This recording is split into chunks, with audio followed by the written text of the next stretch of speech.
Okay, so for this one we're looking to find the perimeter and we're looking at this formula, but there is another way to do it, another good formula I think, and that is perimeter equals 2 times length plus width. And that's actually a very handy formula as well. So let's try solving these problems using that particular formula. So we have a length here of 4, a width of 2. So let's use our formula. Perimeter equals 2 times length plus width. So let's plug in what we know. 2 times, the length is 4 and the width is 2.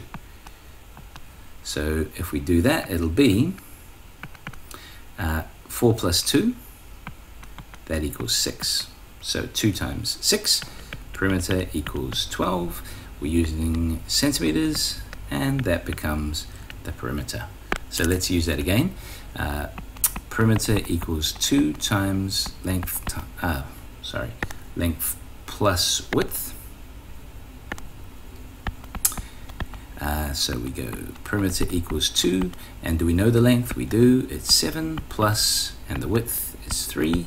So the next line should go 2 times 7 plus 3, which is 10. 2 times 10 is 20 units of measurement, centimeters. And so that is our perimeter. And for this one, again, let's use perimeter equals 2 times length plus width. So we know what the length is. So 2 times 9 plus, we know what the width is, 1. So that becomes 2 times 10, because 9 plus 1 is 10. And then it becomes 2 times 10, perimeter equals 20, units of measurement, centimeters.